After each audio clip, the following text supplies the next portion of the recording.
이 시간 우리에게 주시는 하나님의 말씀은 신약 요한복음 1장 29절에서 34절 말씀입니다. 요한복음 1장 29절에서 34절 말씀입니다. 이제 말씀 봉독할 때 살아계신 하나님께서 우리의 영과 혼과 관절골을 쪼개며 우리를 애워서 수많은 위협과 환난과 기근과 전염병에서도 보호해 주실 줄 믿고 이 말씀을 경청하시기를 부탁드립니다. 이튿날 요한이 예수께서 자기에게 나오심을 보고 이르되 보라 세상 죄를 지고 가는 하나님의 어린 양이로다. 내가 전에 말하기를 내 뒤에 오는 사람이 있는데 나보다 앞선 것은 그가 나보다 먼저 계심이라 한 것이 이 사람을 가리킴이라. 나도 그를 알지 못하였으나 내가 와서 물로 세례를 베푸는 것은 그를 이스라엘에 나타내려 함이라 하니라. 요한이 또 정언하여 이르되 내가 보매 성령이 비둘기같이 하늘로부터 내려와서 그의 위에 머물렀더라. 나도 그를 알지 못하였으나 나를 보내어 물로 세례를 베풀라 하신 그이가 나에게 말씀하시되 성령이 내려서 누구 위에든지 머무는 것을 보거든 그가 곧 성령으로 세례를 베푼 이인 줄 알라 하셨기에 내가 보고 그가 하나님의 아들이심을 증언하였노라 하니라. 아멘. 할렐루야. 살아계신 하나님, 이 시간 여러분 위해 또 가정에서 예배드리는 모든 분들 위해 또 일정에서 예배드리는 모든 분들 위해 살아계신 하나님께서 반드시 믿는 자들에게 약속하신 은혜와 축복을 그리고 평강을 내려주실 줄로 믿습니다. 이 시간 이 모든 약속을 믿고 우리가 하나님 앞에 받은 말씀이 있습니다. 저와 함께 우리 모두를 위해서 또 지금 가정에서 예배드리는 분들과 아르치는 예배 모든 분들이 저와 함께 팔을 벌려서 우리를 향한 하나님의 말씀으로 우리 모두를 축복하는 시간 갖도록 하겠습니다.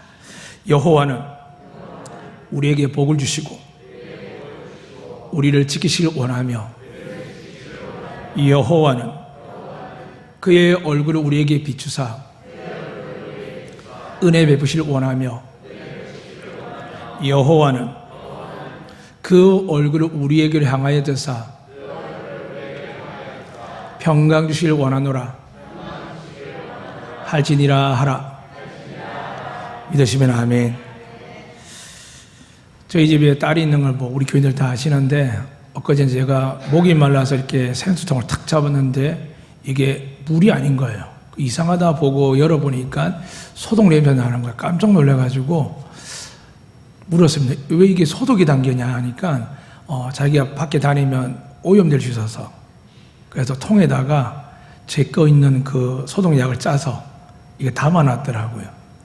10살짜리 아이도 이렇게 무서워서 감염될까봐 이 소독병을 들고 다닐 정도니까 지금 사람들이 얼마나 걱정하겠습니까?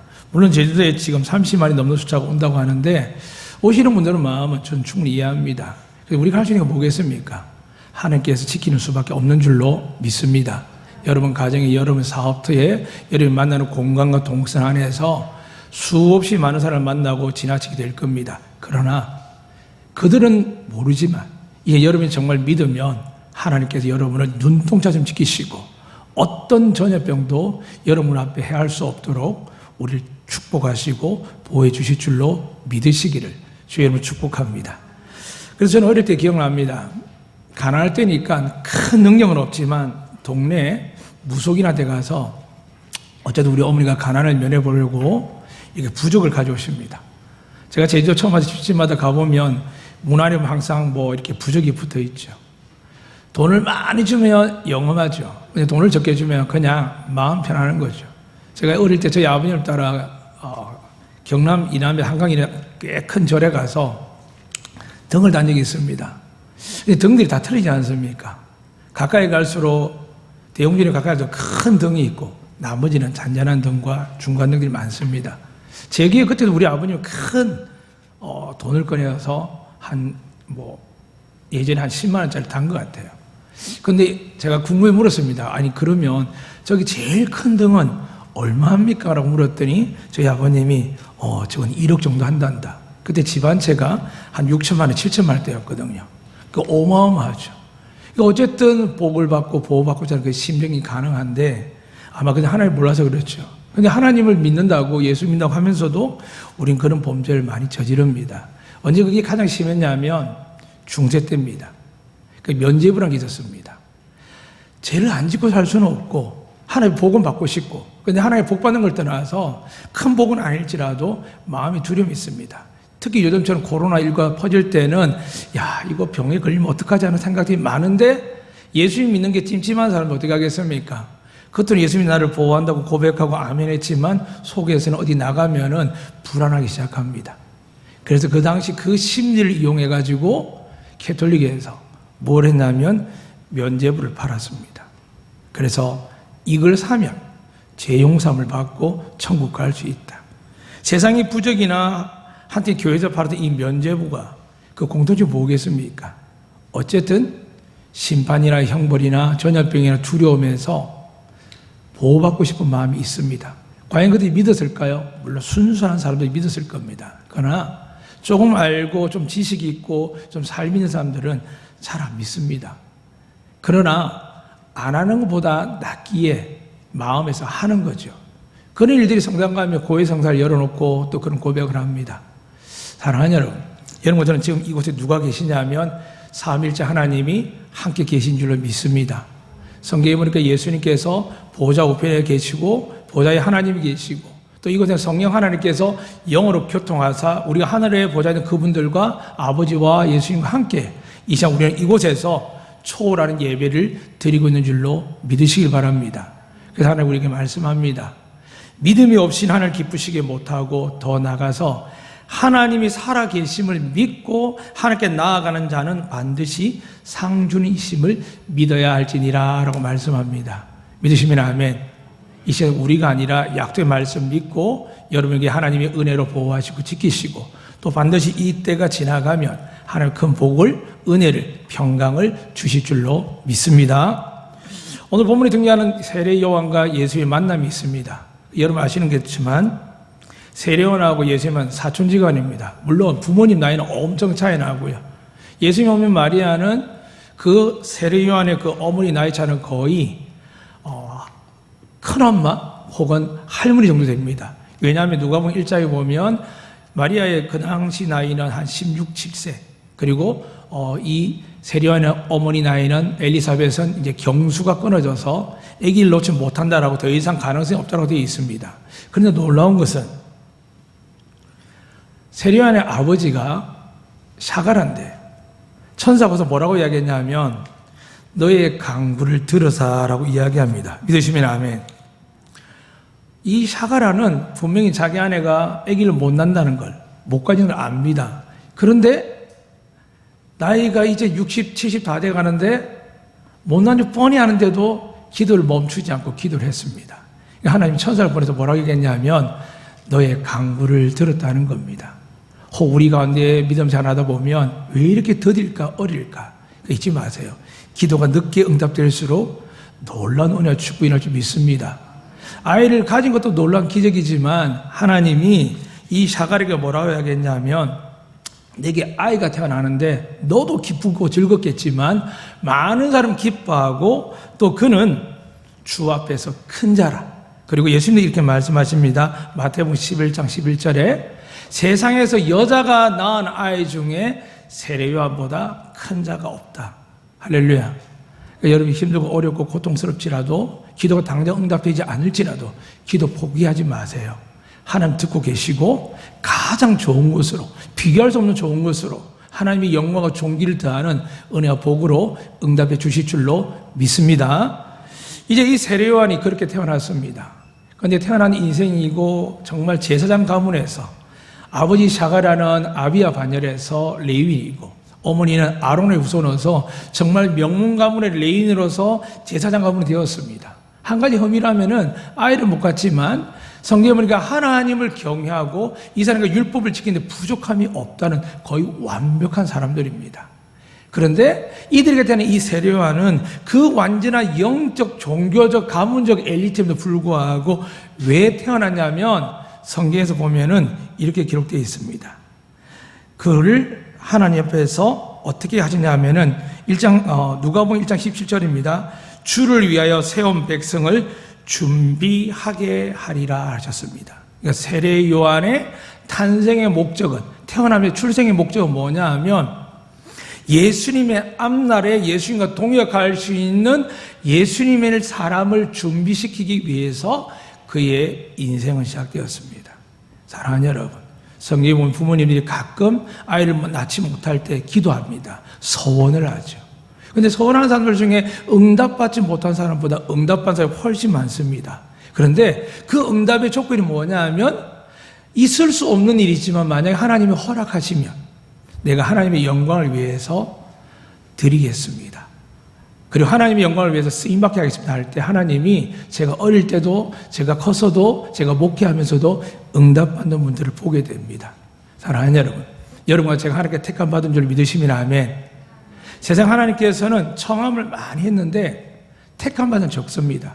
지난주에 말씀드렸지만 잔치상을 마련했을 때 자기 백성들 오라고 할 때는 안 옵니다. 장가도 가야 되고 땅도 갈아야 되고 할 게 너무 많답니다. 그래서 길거리 나가서 죄인이든 악인이든 막 다 데려와서 의복을 주시면서 이 의복만 입으면, 이 의복은 예수 그리스도라고 말씀드렸습니다. 이 의복만 입으면 너희는 내 아들의 천국 자리에 들어올 수 있다고 그랬습니다. 그런데 한 사람이 그 은혜 속에서도 쉽게 예수만 믿으면 천국 가는데도 불구하고 예수 안 믿고 뻗던기는 사람들이 오늘 있는 것처럼 하나님이 이미 말씀하셨습니다. 그랬더니 하나님께서 예수님께서 하신 말씀이 뭐냐 하면 청함은 많은데 택함 받아 적다는 겁니다. 괜히 교회에 안다고 예수 안 믿는 게 아닙니다. 저희는 교회 다녔지 않습니까? 가난한 교인들 스스로 어렵고 교회가 부정하고 안 좋다고 이야기하지만 착각입니다. 세상은 교회를 욕할 수 있지만은 하나님 앞에 들어온 자는 교회를 욕하면 안 됩니다. 나쁘지요. 목사님도 나쁜 사람이 있습니다. 교회 그저 나쁘지 있습니다. 그러나 누가 계신다고요? 하나님이 계십니다. 여러분이 부정하고 싶어도 싫어하고 싶어도 교회에 하나님 계시고 여러분의 믿음의 가정에도 하나님이 계신 줄로 믿으시기를 주님은 축복합니다. 그런 놀라운 사고 속에서 지금 우리에게 다시 도전의 말씀이 들어오는 겁니다. 세례 요한인 예수님을 알아봤을까 못 알아봤을까요? 못 알아봤습니다. 아마 어머니 아버지가 살아계신지 잘 모르겠지만 기력이 없어서인지 모르겠지만 광야에서 화려하게 집에서 교육받고 엘리트 교육받고 좋은 옷을 입고 제사장의 멋진 옷을 입고 있는 게 아니라 이 세례 요한은 저 때거나 철절 때부터 어디 있었냐면 광야에 있었습니다. 탁월하고 존귀한 사람이고 기적의 사람인데 그는 어디냐 광야에서 메뚜기와 석청을 먹는 겁니다. 그런데 사람들은 신기하게 봅니다.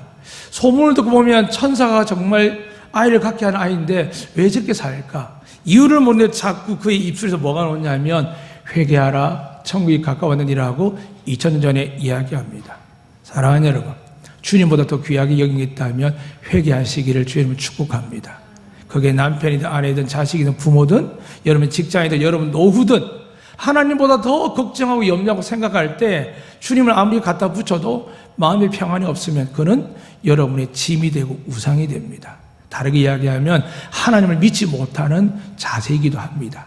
그러나 이 시간 예수님께서 우리 예배 드릴 때 회개했기 때문에 다 용서해 주신 줄로 믿습니다. 그래서 우리는 지금 새롭게 시작하는 겁니다. 이 새롭게 시작하는 이 시대에 세례 요한이 예수님 앞에 준비되었습니다. 그래서 정말 30년 가량을 예수님 30년 때 30세 때 공생이 시작했으니까 6개월 먼저 태어난 이 세례 요한도 이미 30세이지 않겠습니까? 30년 가량을 광야에서 준비하고 있는데 이걸 포기하지 못한 이유가 뭐냐 하면 어머니 아버지께서 천사가 나타났지만 오늘 세례 요한이 그렇게 이야기합니다. 나에게 물로 세례를 주라는 그분이 나에게 명령하신 분이 왜 내가 세례를 줘야 되느냐? 내게 나올 때 세례 받는 사람 중에 누군가가 너가 세례 줄 때 하나님의 성령이 비둘기처럼 그분 위에 임재하는 걸 네가 보게 될 거다. 그러면 그 사람이 하나님의 아들 그리스도다. 이걸 네가 증거해라 라는 사명을 받았습니다. 포기하고 싶었지만 날마다 성령님께서 그에게 말씀하시고 때가 되었다고 기다리고 하십니다. 그리고 드디어 예수님께서 나오시는데 세례 요한이 고백을 했습니다. 29절을 보니까 이튿날 요한이 예수께 자기에게 나오심을 보고 이르되 보라 세상 죄를 지고 가는 하나님의 어린 양이로다 라고 고백합니다. 사랑하는 여러분, 하나님의 아들이십니다. 전지전능하십니다. 저분이 우리를 구세주라고 고백하면 참 좋겠는데, 세례요한이 지금 세례 주기 직전에는 뭐라고 이야기했냐면, 예수님 나오는 걸 보고 나서 이렇게 이야기합니다. 세상 죄를 지고 가는 하나님의 어린 양이로다. 많은 사람들이 믿음 생활할 때, 교회 생활할 때 왜 예수님 십자가에 죽습니까? 왜 예수님만 믿어야 됩니까? 사랑하는 여러분, 성경에 기록되어 있습니다. 이 말씀이 어디에 기록되는지 아시죠? 여러분이 잘 아는 이사야서 53장에 기록되어 있습니다. 제가 읽어드리겠습니다. 3절에 보면 그는 멸시를 받아 사람들에게 버림받았으며 강고리만을 겪었으며 질구를 아는 자라. 마치 사람들이 그에게서 얼굴을 가는 같이 멸시를 당하였고 우리도 그를 귀히 여기지 아니하였도다. 그는 실로 우리의 질고를 지고 우리의 슬픔을 당하였거늘 우리는 생각하기를 그는 마땅히 징벌을 받아 하나님께 맞으며 고난을 당한다 하였노라. 그가 찔림은 우리의 허물 때문이요 그가 상함은 우리의 죄악 때문이라. 그가 징계를 받음으로 우리는 평화를 누리고 그가 채찍에 맞음으로 우리는 나음을 받았도다. 우리는 다 양 같아서 그릇 행하여 각기 제 길로 갔거늘 여호와께서는 우리 모두의 죄악을 그에게 담당시키셨도다. 그가 곤욕을 당하여 괴로울 때에도 그의 입을 열지 아니하였으며 마치 도수장으로 끌려가는 어린 양과 틀강자 앞에 잠잠한 양같이 그의 입을 열지 아니하였도다. 그는 곤욕과 신문을 당하고 끌려갔으나 그 세대 중 누가 생각하기를 그가 살아있는 자들의 땅에서 끊어지면 마땅히 형벌받을 내 백성의 허물 때문이라 하였으리요. 사랑하는 여러분, 이 말씀이 이사야서 언제 기록되어 있냐 하면 BC 즉 예수님이 탄생하기 전에 740년대에 사역했던 이사야라는 선지자, 그 이름 주께서 구원하신다는 뜻인데 이 이사야 선지자가 이렇게 예언을 했습니다.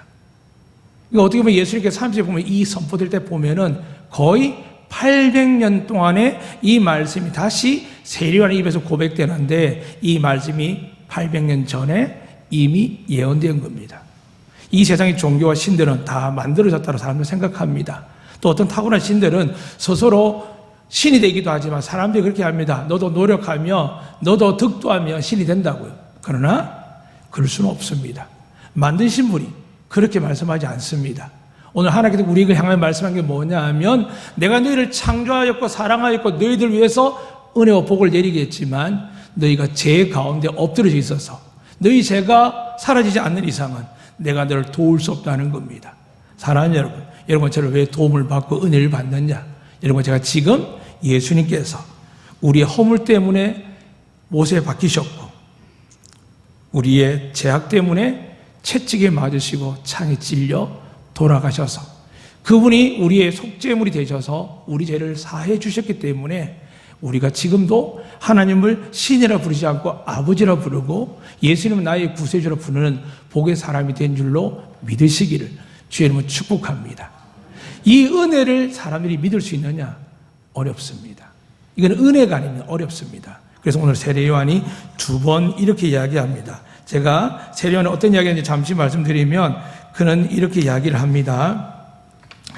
나도 그를 알지 못하였으니 이게 31절의 말씀이 33절에 가니까 나도 그를 알지 못하였으니 광야에서 구별되고 은혜 가운데 성령과 동행하고 이미 어머니와 아버지로부터 너희의 사촌 중에 하나님께서 임마누엘을 칭하는 예수라는 칭하는 사람이 있는데 그가 우리의 구세주란다. 너는 그분을 위해서 그분을 위한 삶이 되기 위해서 하나님 우리에게 주셨다고 들었을 겁니다. 그런데 사역하다 보면 어떻게 됐을까요? 모르는 겁니다. 모르는 겁니다. 사랑하는 여러분한테 성경 읽고 기도하고 말씀 묵상하고 배운다 하더라도 좀 알지요. 그래서 아는 거 이야기하고 막 논쟁도 합니다. 그러다 보니 어떤 사람은 앞에 대한민국 망해라고 지도자가 망하라고 막 데모하기도 합니다. 또 어떤 사람들은 알게 모르게 기도하면서 망해들 기도합니다. 사랑하는 여러분, 성경 어디에도 대적을 향하여 원수를 향하여 하나님 그렇게 가르치지 않습니다. 사람들이 성경을 모르니까 예수님을 모르니까 원수를 갚아야 되고 우리가 고통당하는 게 저 원수 때문에 그럽니다. 사랑하는 여러분, 원수도 하나님의 능하신 손 아래 있는 줄 믿으시면 아멘. 하나님이 허락해야 새 한 마리도 떨어지고 땅의 풀함에서 일어나는 말은 우리를 소중히 여기는 말씀도 맞지만 다르게 이야기하면 이 세상의 모든 권세를 누구 아래 두셨다고요? 하나님 아래 두셨습니다. 그리고 그들의 행함을 통하여 하나님은 우리 믿는 자들을 구분하시고 어떤 경우에는 너무 힘드니까 누굴 찾을까요? 예수님을 찾는 겁니다. 그것도 은혜인 줄 믿습니다. 이 놀라운 은혜 가운데 속에서 시작된 이 예수님을 세례 요한이 알아보지 못합니다. 그런데 그에게 하나님 말씀한 겁니다. 네가 세례를 베풀 때 그 머리 위에 비둘기 같은 성령님이 그 머리에 임재한 거 볼 때 그분이 하나님 아들이란다. 말씀 붙들고 계속 세례를 주는 겁니다. 예수님이 공생애부터 준지 아니면 그 전부터 줬는지 정확하게 모릅니다. 그런데 계속 세례를 베풉니다. 그런데 드디어 예수님 나타나신 겁니다. 정말 세례를 베푸는데 내 사촌인 줄도 몰랐습니다. 우리 집안 사람들도 모릅니다. 그냥 나왔기에 세례를 주려고 하는데 성령께서 감동을 줘서 그의 고백처럼 세상 죄를 치고 가는 하나님의 어린 양이다라고 고백하면서 자기가 무슨 말을 하는지도 모르면서 예수님에게 세례를 베풉니다. 그리고 자기의 고백처럼 하늘에서 비둘기처럼 성령이 임하고 그걸 본 세례 요한이 사람들에게 선포합니다. 이분이 하나님의 아들이다. 여러분 누굴 믿고 사십니까? 이 세상 많은 사람들이 교회를 향하여 외칩니다. 좀 잘하라고. 여러분도 그런 부담을 갖습니다. 저도 엄청난 부담을 갖죠. 그런데 정말 우리가 잘해야 될 게 뭘까요? 어떻게 될까요? 하나님께 잘해야 되는 겁니다. 하나님께 잘한 게 뭘까요? 그분의 약속의 말씀을 믿고 내가 의심하지 않고 살아갈 때 여러분의 사방의 우기삼을 당하여도 사망의 음침한 골짜기에 있어도 해를 두려워하지 않게 될 줄로 믿습니다. 그러니까 여러분이 정말 하나님 우리 구세주 예수님을 믿을 때에 그분이 우리를 지키시고 보호하시고 은혜 주시는 겁니다. 이 세상의 고난19 때문에 계속 이야기합니다. 그러나 여러분 속에서도 이게 계속 마음을 풍랑일으키고 사람들이 만나면 이야기를 합니다. 하물며 목사님들끼리 만나도 코로나 다음 세대에 우리가 어떻게 예배를 준비할까 하고 온라인, 줌 다양한 시스템이 됩니다. 사랑하는 여러분, 이미 하나님 복음은 성경의 기록이 끝났기 때문에 예언은 끝났습니다. 더 이상 하나님은 특별하게 은혜 주시는 소수의 사람 외에는 정말 하나님을 구하기 위해서 목숨 다하는 사람 외에는 성경이 이미 다 기록되어 있습니다. 그런데 우리가 더 주고 싶어도 부족함 여기 하나님이 세상에 만들어 놓으셨습니다. 단 하나, 땅끝에 아직 주님을 모르는 사람, 복음을 모르는 사람을 위해서 하나님이 심판을 미루고 있을 뿐이지 이 세상 사람들은 연예인들도 예수 안 믿어도 할렐루야하고 아멘하고 목사 흉내를 냅니다. 이미 세상은 하나님에서 다 압니다. 예수님에 대해서 압니다. 다만 그들이 뭐라고 이야기합니까? 너 때문에 교회를 못 가겠다고. 저 교회들 때문에 내가 하나님 못 믿겠다 이야기합니다. 근데 하나님 뭐라고 하실까요? 교회를 책망할까요? 여러분을 책망할까요? 아니요. 성경이 이렇게 그렇게 말씀하셨습니다. 결코 너희를 정죄하지 못하리라. 분명히 우리를 욕할 수 있습니다. 미워할 수 있습니다. 실수해가지고 또 넘어져서 본이 안 될 수 있습니다. 그러나 여러분 마음에 다짐을 하셔야 됩니다. 세상은 욕하고 우리를 원망하고 정죄할 수 있지만은 그게 우리를 지옥 가게 하는 것은 못 됩니다. 여러분 그것에 흔들리고 여러분의 믿음의 은혜를 구하지 않고 자꾸 내 삶으로 사람들 보여질 노력하다 보면 한 번 넘어지면 여러분도 넘어지는 게 아니라 다른 사람도 넘어집니다. 그러나 어떤 환난이 와도 여러분과 제가 예수님 때문에 구원받을 수 있고 예수님께 우리 인생을 바꾸시다는 이 약속의 말씀을 믿을 때 하나님께서 그것을 응답하시 믿는다면 우리 하나님은 우리에게 지금도 은혜 베풀어 주실 줄로 믿습니다. 그러기 위해서 여러분에게 다시 한번 말씀드립니다. 몰랐지만 예수님을 향하여 세례 요한이 이렇게 이야기합니다.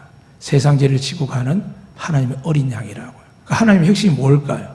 예수님의 핵심이 뭘까요? 여러분의 사업 잘 되고 자녀들 성공하고 하는 것들 그거는 하나님께서 말씀하셨습니다. 세상 사람을 구하는 거지만 안 주시겠다는 게 아니라 이 모든 것 위에 내가 더 줄게 라고 이야기하셨습니다. 믿으시면 아멘. 문제는 뭐냐 하면 먼저 그 나라와 의를 구하면 이 모든 걸 더하겠다는 거거든요. 근데 많은 사람들이 먼저 그 나라 의를 구하지 않고 공부하러 가고 돈 벌러 가고 자기 인생 계획을 잡고 이것저것 다 해봅니다. 성공하는 사람 있죠. 부러워하지 마세요. 그 사람 성공한다는 것은 하나님께 버림받는 겁니다. 하나님은 정말 불쌍한 사람이 누구냐 하면 무관심하는 사람입니다. 아무 짓 해도 나쁜 짓 해도 지가 노력이 다 잘 되는 것. 근데 정말 하나님이 자녀를 어떻게 할까요? 엇길로 갈 때 하나님께 막으십니다. 여러분 재정도 막히게 하시고 가족관계도 문제가 생기게 하시고 어려움이 생기게 하십니다. 왜요? 여러분을 사랑하시기 때문인 줄로 믿으시기를 저희는 축복합니다. 자꾸 우리는 아프지만 아프면 반대로 뭐라고요? 성경에 보니까 하나님도 사랑하는 자에게 매를 드십니다. 믿으시면 아멘. 우리가 아프고 상하도록 하는 것이 아니라 우리 마음에 하나님을 기억하도록 상처를 줍니다. 지금 그렇지요. 한국 교회가 이렇게 조심할 때 있었겠습니까? 정말 교회들마다 사람들마다 세상이 교회 목사님 보면 이게 진짜인지 가짜인지 이게 사입인지 살피고 시작합니다. 그러니까 한동안 저희 교단 전혀 생각지 않는 한 목사님은 우리 그분을 목사라고 안 부르거든요. 근데 방송에 계속 목사님이라 합니다. 근데 지금 뭐라 하냐면 저분이 목사님이 아니구나라고 이제 알려집니다. 사랑하는 여러분, 고난과 역경온다는 말은 하나님이 우리를 살피시는 겁니다. 믿으시면 아멘. 왜 살피실까요? 우리가 정말 가야 될 곳은 천국입니다. 이 세상에는 아이들이 잘 되고 행복한 게 중요한 게 아닙니다. 그렇게 따지면 저 가난한 나라, 불쌍한 나라, 쓰레기 마을에 사는 나라, 저 아프리카에 사는 나라들, 중동의 전쟁 속에 사는 아이들 우리가 어떻게 감당하겠습니까? 우리 아이는 멀쩡하고 좋은 걸 먹고 좋은 걸 입고 그런데도 불평하고 불만하고 속상한 일이 가득해서 분쟁하고 싸우고 갈라서는 일들이 허다할 때 우리가 뭐라고 변명하겠습니까? 사랑하는 여러분, 하나님 뜻은 딱 한 가지입니다. 우리가 죄 때문에 무엇이 생겼습니까? 시련과 환난과 고난과 고통과 질병과 전염병과 전쟁과 죽음이 들어왔습니다. 이 모든 것이 어디서 왔다고요? 욕심이 잉태하여 죄를 낳고 죄가 장성하여 사망이 이릅니다. 지금도 그러죠. 선진국에서 그들이 가진 10%만 나눠주면 전 세계 빈민들 중에 많은 것들이 해결된다고 합니다. 제약에서 쌓은 약들, 그리고 유통기간이 지나도 쌓아둔 약들, 그리고 쌀을 쌓은 약, 그 식량들을 풀면 살 수 있답니다. 여러분 묻겠습니다. 여러분 집에는, 약통에는, 여러분 집에는 살림 중에 유통기간 다 돼가는 약 없습니까? 음식물 못 먹고 버리지 않습니까? 그 살아계신 하나님 보시면 뭐라고 하겠습니까? 우리 중에 만약 그것 때문에 하나님께 정말 성경대로 가난하고 굶주리고 병든 자, 눌린 자들을 우리가 돕지 않고 살아가면, 우리가 선을 행하지 않으면, 그것이 구원의 조건이 되면 우리는 아무도 못 갑니다. 내 자식을 위해서 목숨을 줄 수 있지만은 내 이웃이라 내 옆에 있는 아이가 굶주려도 아파해도 고통스러워도 우리는 그냥 지나갑니다. 사랑하는 여러분, 이 악한 세대에 오늘 세리요한이 말한 걸 기억하셔야 됩니다.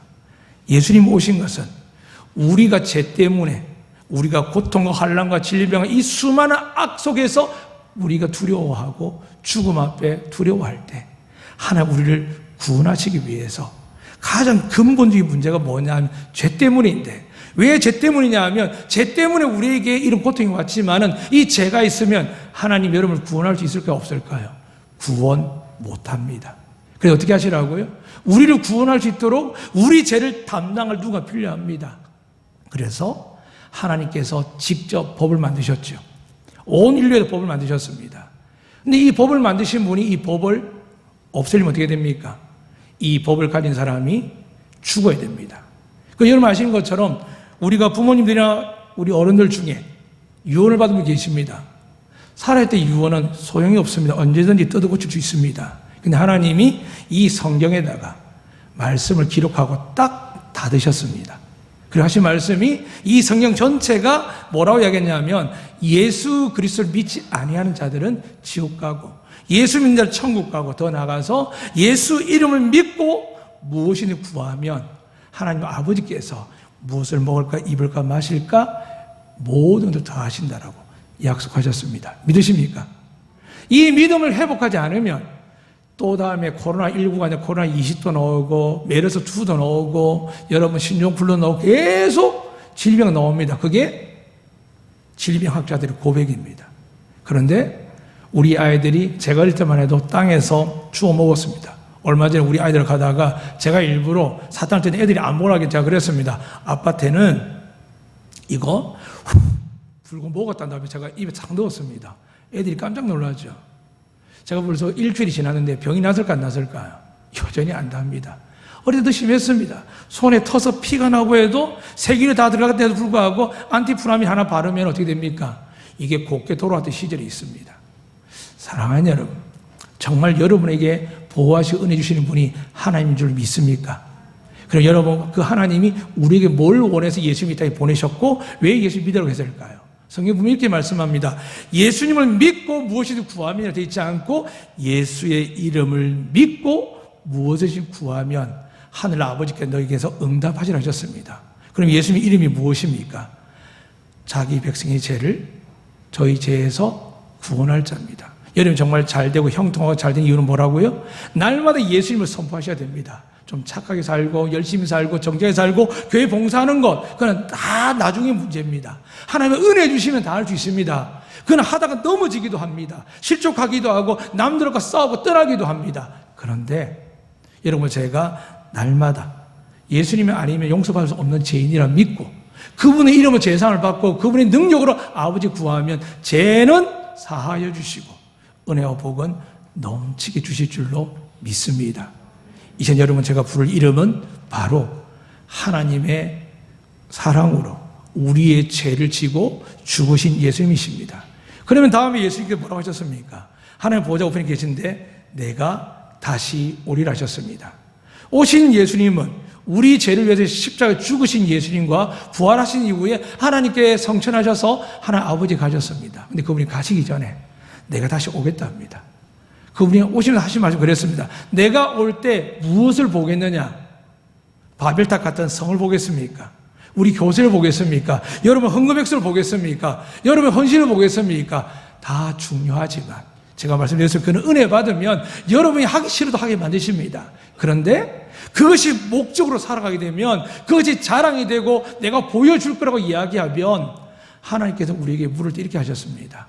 내가 마지막 날에 찾는 거 뭐냐면 믿음이란다. 너희 중에 예수를 끝까지 믿는 사람은 내가 구원할 것이지만 너희 중에 예수를 믿는 것처럼 하지만은 예수님보다 소중한 것들이 많아서 소돔과 고모라 성뿐만이 아니라 여러분 아시는 것처럼 롯이 돌아서서 결국 어떻게 됩니까? 롯의 아내가 롯과 함께 데려가려고 했는데 따라오지 않아서 하나님께 그냥 가라고 하십니다. 근데 가지 못하고 집에 있는 기금속, 가구들, 자기 좋아하는 옷들을 생각하고 그만 롯의 아내가 뒤돌아서서 보고 있었습니다. 그때 성경에서는 기록되지 않지만 소금 기둥이 되었다고 되어 있습니다. 사랑하는 여러분 뒤돌아보면 안 됩니다. 지금 예수 잘 믿어서 하나님께서 축복해 주실 줄 믿습니다. 그 다음 지금부터 마찬가지입니다. 코로나19 경제적으로 어렵고 아이들에게 어려움이 생겨도 우리를 구원하실 분 누구라고요? 예수님밖에 없습니다. 여러분 저는 이미 주님이 십자가에 달리신 말미암아 제사함 받은 줄로 믿습니다. 우리는 결코 정죄받지 않습니다. 심판받지 않습니다. 그러나 우리 남은 하나님 다시 오신다고 하셨습니다. 그때 우리는 점검해야 됩니다. 내가 지금 무슨 말을 가장 많이 할까? 어떤 채널을 가장 많이 틀까? 어떤 이야기를 가장 많이 들으면 이야기할까? 내가 어떤 사람과 만날까? 그럼 여러분 무서운 날이 다가옵니다. 지혜롭지 못한 처녀들이 기름은 준비했지만 더 많이 준비하지 못해서 성전에 하나님의 잔치상에 들어가지 못했습니다. 오늘 이 땅에 교회들이 하나님의 은혜를 주십니다. 저는 확실히 믿습니다. 이 코로나가 만약에 정말 하나님의 심판이라면 지금 지구상에 한 60만 명이 죽었다고 합니다. 미국에만 20만 명이 죽었다고 합니다. 도대체 전쟁도 그렇게 안 죽지 않습니까? 그런데 그렇게 죽는데도 단벌이 끝나지 않습니다. 그럼 뭘까요? 하나님이 우리 믿는 자들 깨우는 겁니다. 우리 믿는 자들 두드리는 겁니다. 기도하라고, 사랑하라고, 오직 예수 믿으라고 그렇게 하고 있으면 여러분이 매일 반복된 일이지만 죽어라도 일해도 돈 안 벌던 게 죽으라고 노력해서 자식들이 잘 안 되던 게 어떻게 될까요? 여러분이 할 도리만 하면 여러분이 하고 싶은 그 정도만 해도 하나님이 형통하게 하여 주실 줄로 믿습니다. 오늘 우리가 다시 한 번 더 주님을 만나야 됩니다. 그분은 우리를 위해서 십자가에 죽으신 말미암아 여러분과 저를 더 이상 죄인으로 종으로 삼지 않으셨고 반드시 우리를 하나님의 자녀에게 구원하실 뿐만이 아니라 여러분 저의 모든 삶 위에 형통한 은혜와 복을 하늘의 신령한 땅에 기름진 복을 그리고 세상에 돈으로 살 수 없는 하나님께서 사랑하시 기뻐하는 자들이 주는 그 자녀에게 주는 평화가 여러분에게 주어지는 놀라운 복을 누리시기를 주의 이름으로 축복합니다. 아멘.